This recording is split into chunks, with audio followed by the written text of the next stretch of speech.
The quantum displacement field rippled like a translucent membrane as the Zorn reconnaissance vessel Skorna phased into Earth's orbital space. Its hull, a marvel of fractal metamaterials that could bend light, absorb radiation, and redistribute kinetic energy, remained invisible to the primitive detection systems below. Captain Zora Krelax ran her six-fingered hand across the holographic interface, her epidermal sensors absorbing data streams that would overwhelm most biological intelligence. The Zorn had perfected first contact long before most species discovered fire. Their preliminary scans revealed a planet of contradictions, massive computational networks existing alongside agricultural societies, nuclear capabilities nestled against regions struggling with basic infrastructure. What made this planet unique was its quantum signature, a chaotic, unpredictable energy pattern that defied the mathematical models of Zorn sinological analysis. Dr. Vextal, the ship's chief xenoanthropologist, approached with a data crystal. His exoskeletal augmentations clicked softly with each measured step. Initial cultural assessment is problematic, he reported, his translation implant rendering his complex chirps and clicks into standard galactic communication. Krelax raised a brow ridge. Problematic was not a word often used in Zorn scientific documentation. The holographic display began fragmenting, showing simultaneous global feeds. A quantum entanglement glitch, something that should have been impossible with their advanced systems. In one frame, a child in Mumbai solved a complex mathematical problem using nothing more than chalk and a weathered blackboard. Another showed a group of environmental scientists in the Amazon reconstructing an extinct ecosystem using genetic archival techniques and local indigenous knowledge. Their technological development is nonlinear, Dr. Vextal continued. They don't progress through expected technological stages. They leap. The word hung in the air like a challenge. A sudden burst of data caught Krelax's attention. An underground research facility in Switzerland was conducting an experiment that theoretical Zorn physics suggested was decades, if not centuries, beyond their capability. Quantum entanglement communication using biological neural networks. Impossible. Yet there it was.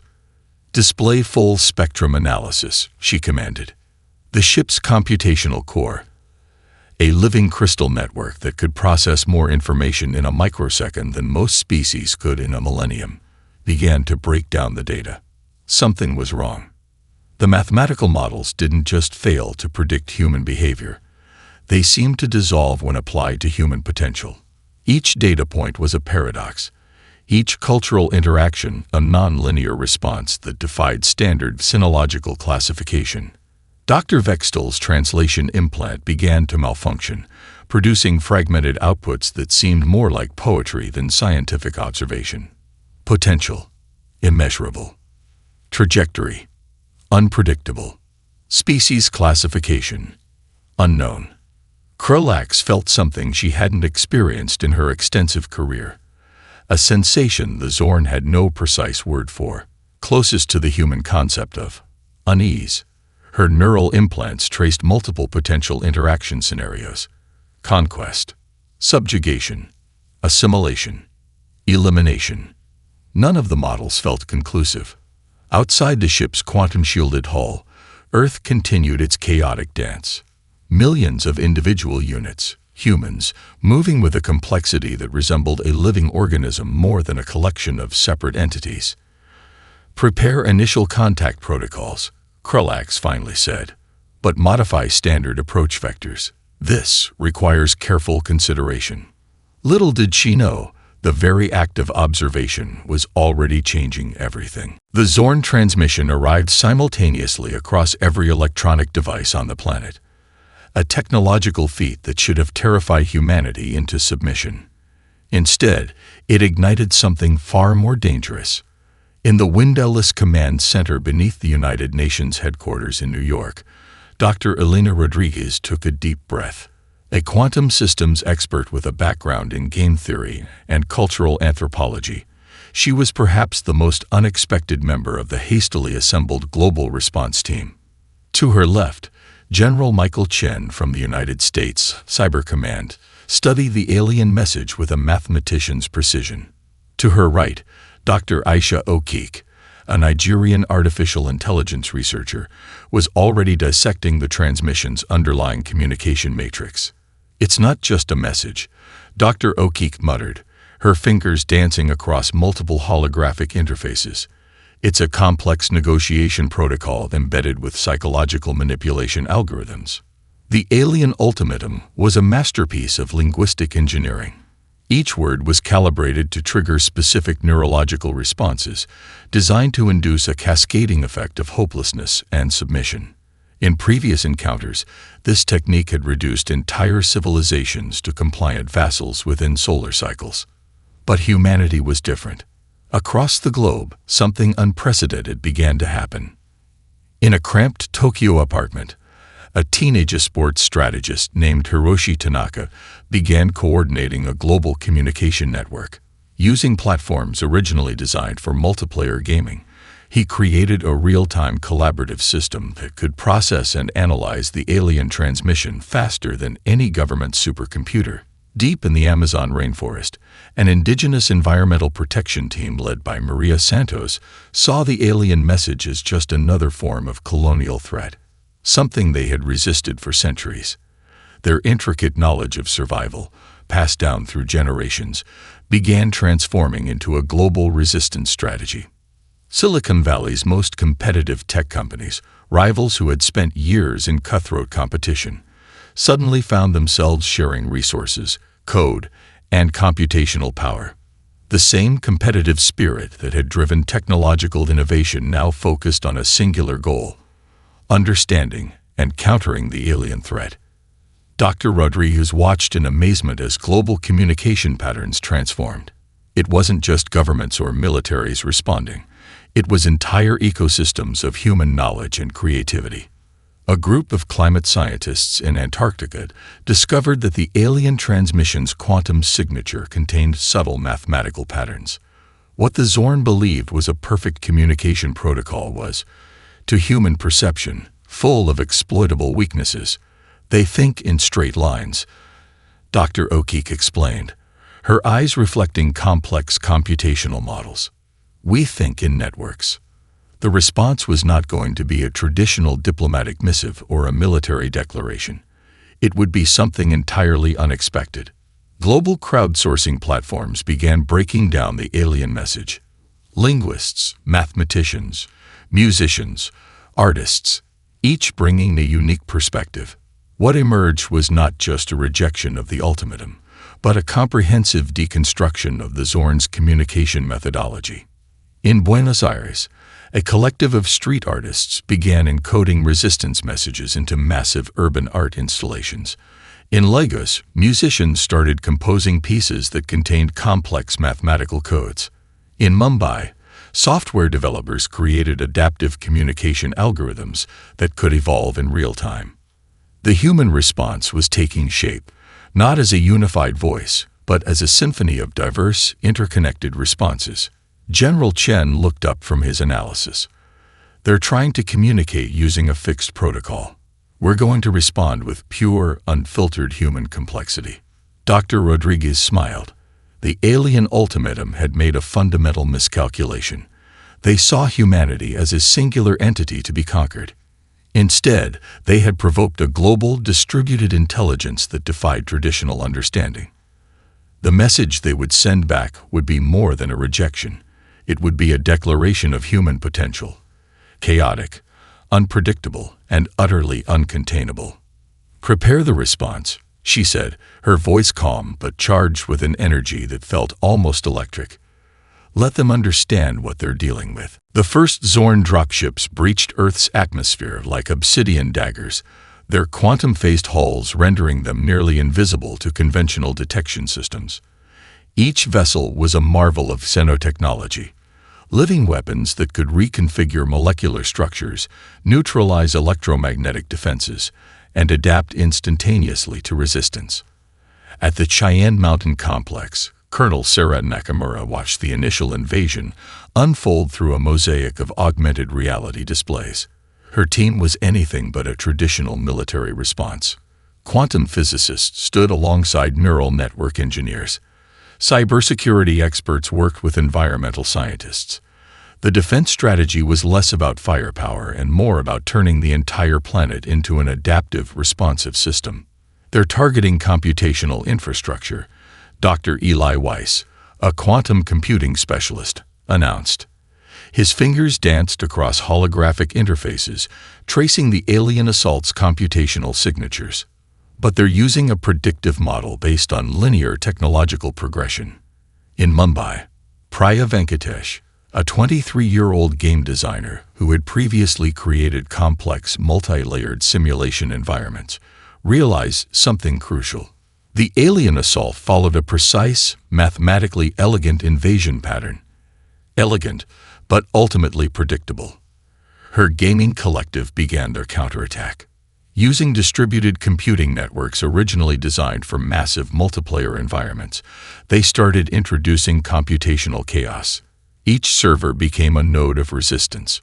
Where the Zorn expected linear defensive responses, they encountered something entirely different: a living, breathing computational ecosystem that could reconfigure itself faster than the invaders could analyze. In the Amazon rainforest, an indigenous tech collective led by Maria Santos demonstrated a different kind of resistance. They understood something the Zorn could never comprehend. Technology was not separate from environment, but an extension of it. Bioengineered drones, crafted from local materials and powered by advanced organic computing principles, began to swarm the alien landing zones. These weren't just machines. They were living extensions of the ecosystem, capable of adapting and communicating in ways that defied the Zorn's computational models. "We're not fighting," Maria broadcast globally, her voice calm and steady. "We're negotiating on our own terms." The Zorn's first wave of combat drones encountered something unprecedented. Each time they targeted a specific infrastructure point, the surrounding technological ecosystem would shift. Communication networks were routed, power grids redistributed, manufacturing centers transformed. What the aliens saw as a linear battlefield was actually a dynamic, living intelligence. In orbital space, the initial encounter took an even more bizarre turn. A team of international satellite engineers, working through an improvised global network, began to use the invading ship's own communication frequencies against them. Quantum entanglement communication, a technology the Zorn believed was decades beyond human capability, became a weapon of unprecedented complexity. Dr. Elena Rodriguez, watching from the UN Command Center, realized they were experiencing something beyond traditional warfare. This was a negotiation of fundamental existence. "They're trying to conquer a system they can't understand," she muttered to General Chen. "We're not a civilization to be defeated. We're a problem to be solved." The Zorn dropships began to experience systemic failures, not through direct weapons, but through something far more insidious: a complete breakdown of their predictive capabilities. Each computational model they deployed became increasingly unstable. In Seoul, a collective of K-pop production teams, masters of complex, synchronized performance, began using their network coordination skills to develop adaptive communication protocols. What began as crowd synchronization techniques transformed into a global defensive strategy. Hiroshi Tanaka's esports network became a real-time tactical coordination system. Professional gamers who had spent years understanding complex, adaptive environments were now the unexpected front line of planetary defense. As the first wave of invasion began to falter, something became terrifyingly clear to the Zorn attack force. They were not dealing with a traditional civilization. They were encountering a planetary-scale, adaptive intelligence that defied every known model of conquest. This was not a battle. This was humanity demonstrating its true nature: unpredictable, interconnected, uncontainable. The global response to the alien invasion transcended traditional warfare, transforming into something far more complex: a living, breathing technological ecosystem that defied every known principle of conflict. Dr. Anika Sharma stood in a converted warehouse in Bengaluru, surrounded by what looked like organized chaos. Quantum physicists worked alongside street artists. Retired aerospace engineers collaborated with teenage blockchain developers.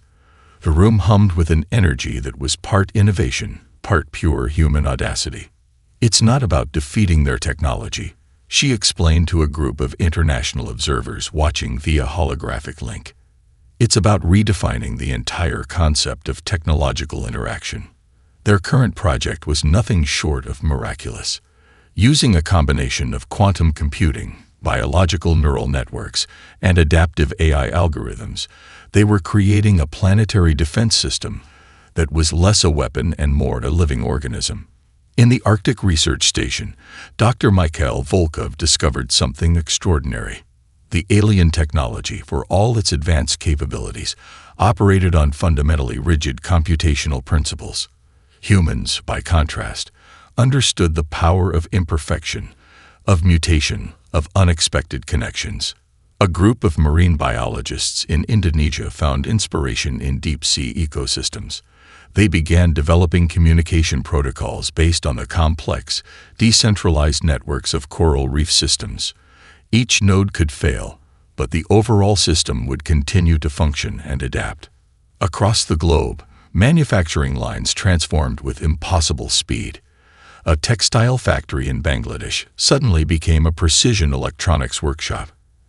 Agricultural equipment manufacturers in the American Midwest retooled to produce advanced sensor networks.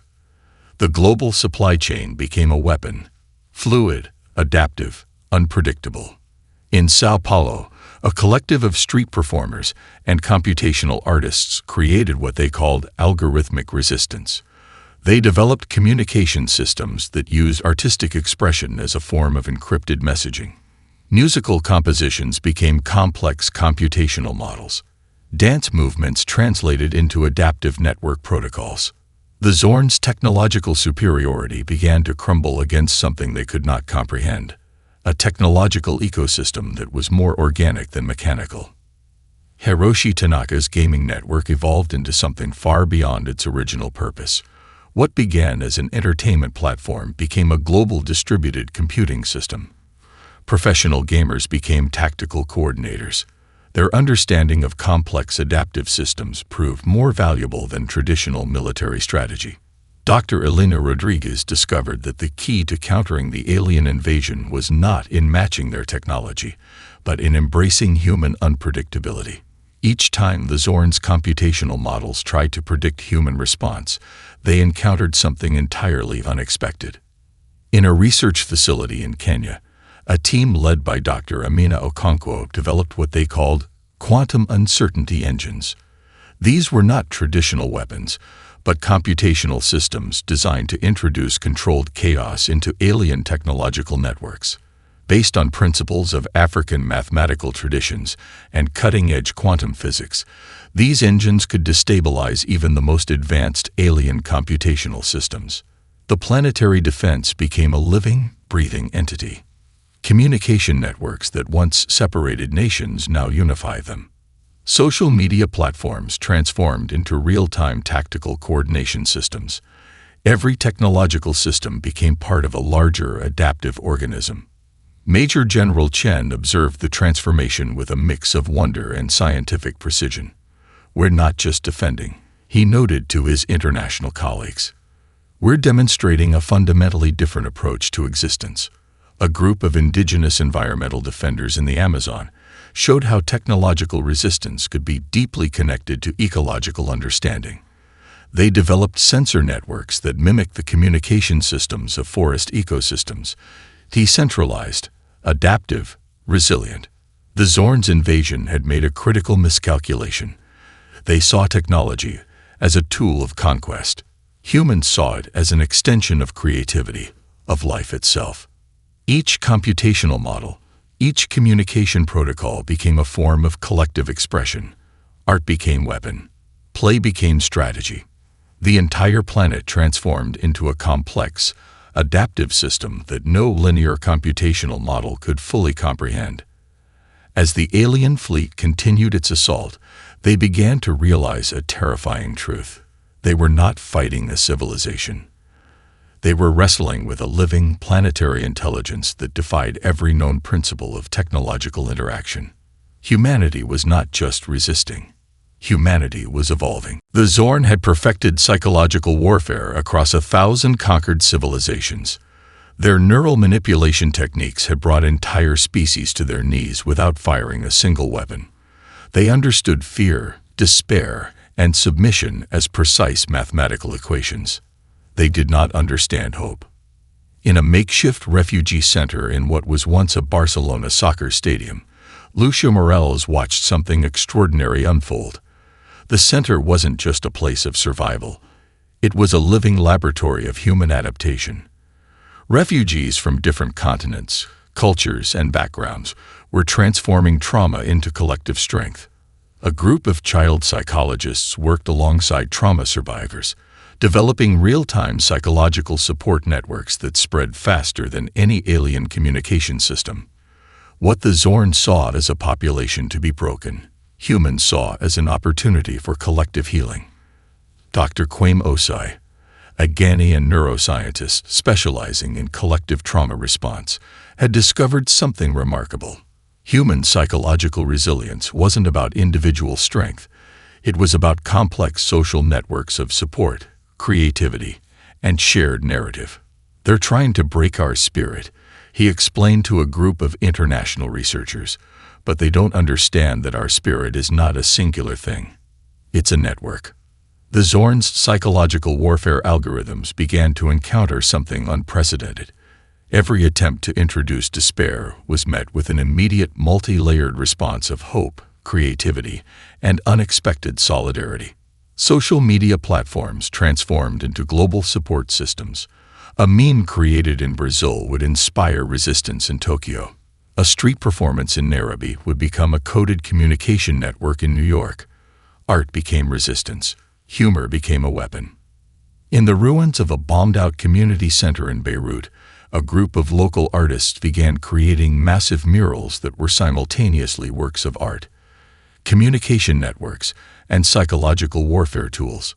Each brushstroke contained layers of meaning, mathematical codes, emotional resilience strategies, complex cultural memories. The alien psychological manipulation techniques relied on isolating populations, breaking down social connections.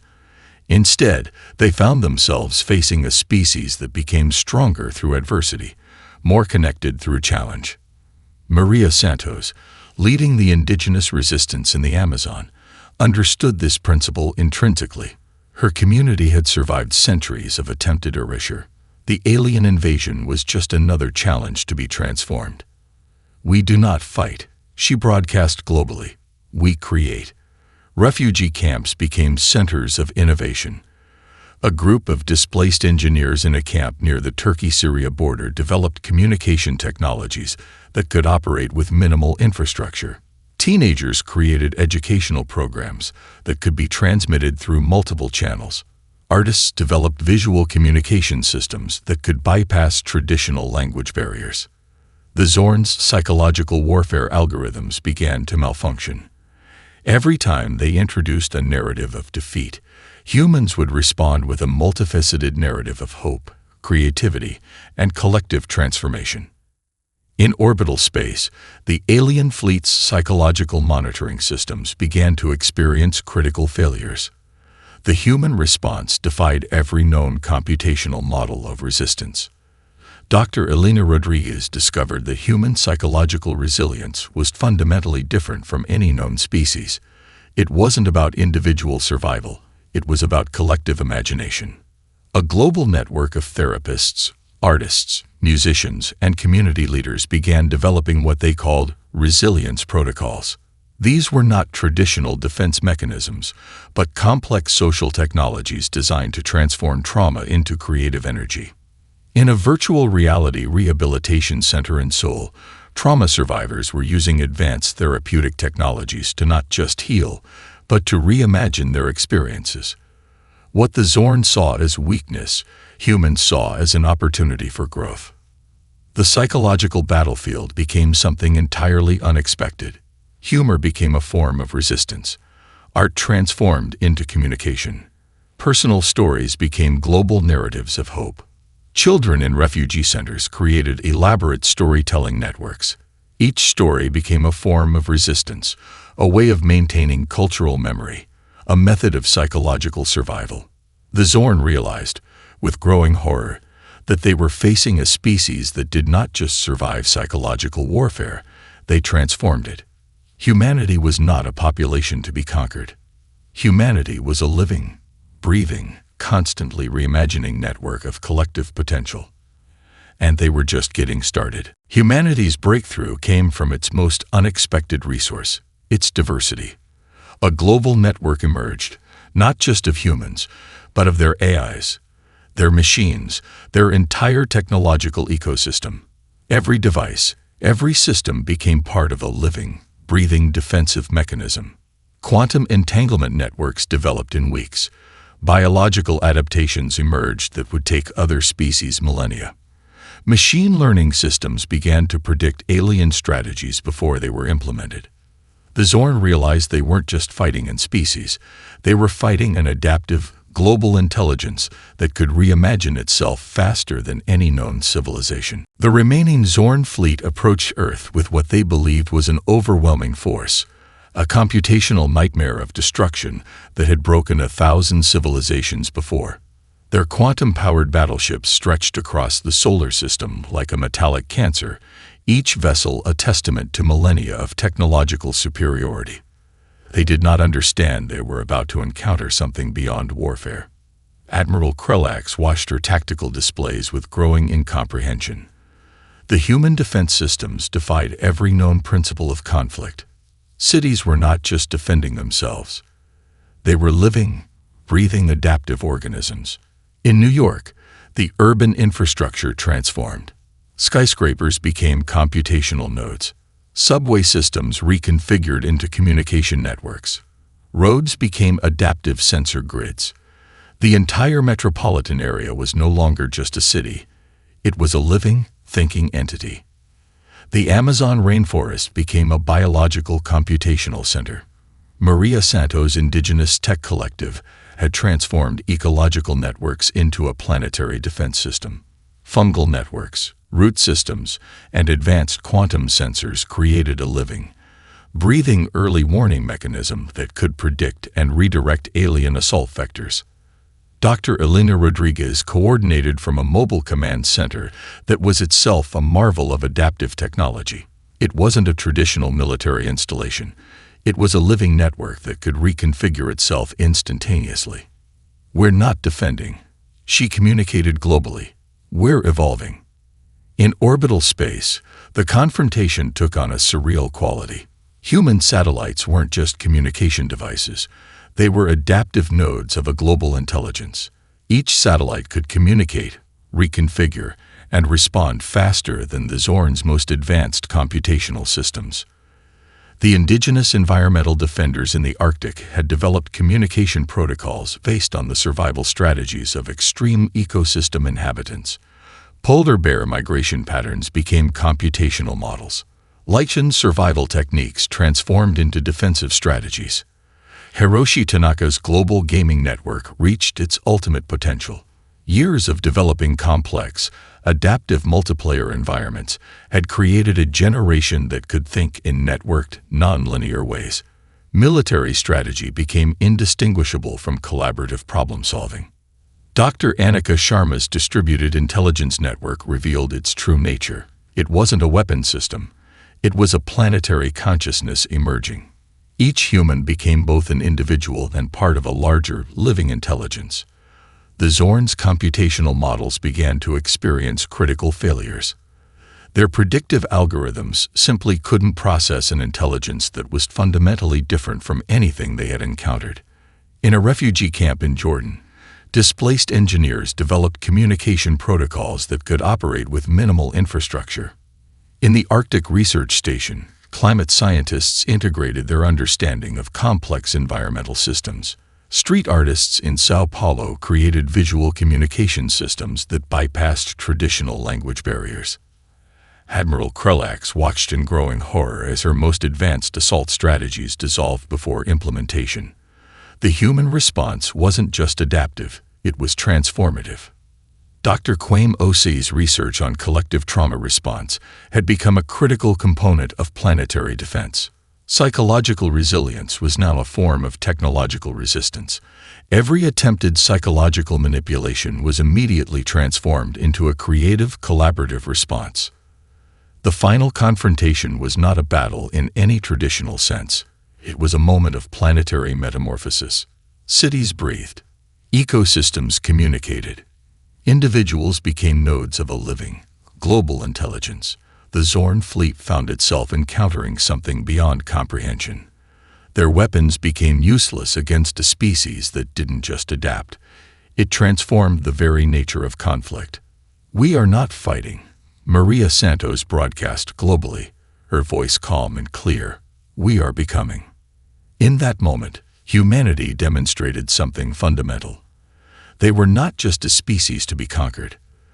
They were a living, breathing, constantly reimagining network of collective potential. The universe would never be the same. Humanity had arrived. The silence that followed was not a silence of defeat, but of profound transformation. Dr. Elena Rodriguez stood at the window of the Provisional Global Coordination Center, watching the last remnants of the Zorn fleet dissolve into the cosmic background. Around her, a team that represented the true essence of human potential: scientists, artists, indigenous knowledge keepers, children, elders, began the process of understanding what had just occurred. It wasn't a victory in any traditional sense. It was an awakening. The first interstellar communications began to emerge, not as declarations of triumph, but as invitations. Humanity had discovered something fundamental about existence that transcended traditional concepts of conflict and survival. Dr. Kwame Osei approached Elena, his eyes reflecting a combination of scientific precision and profound wonder.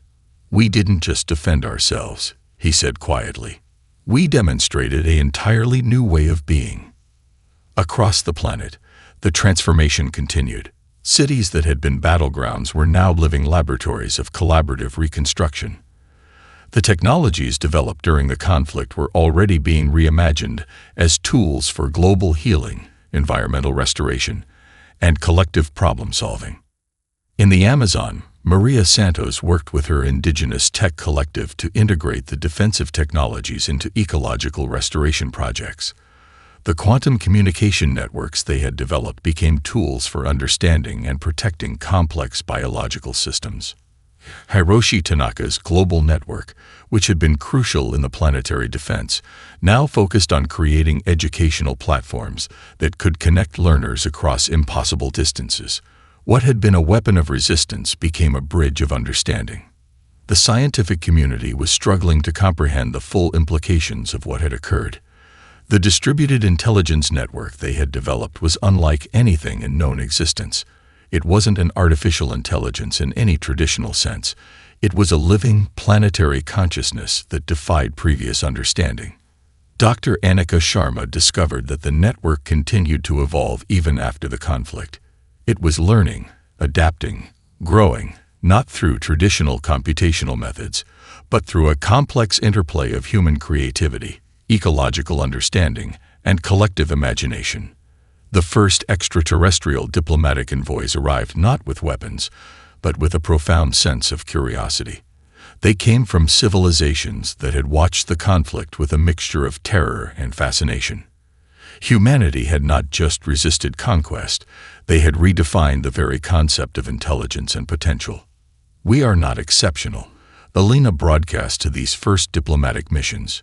"We are possible." The technologies developed during the conflict began to solve problems that had seemed insurmountable. Climate restoration projects emerged that could heal ecological damage at planetary scales. Communication technologies that could bridge seemingly impossible cultural divides became standard.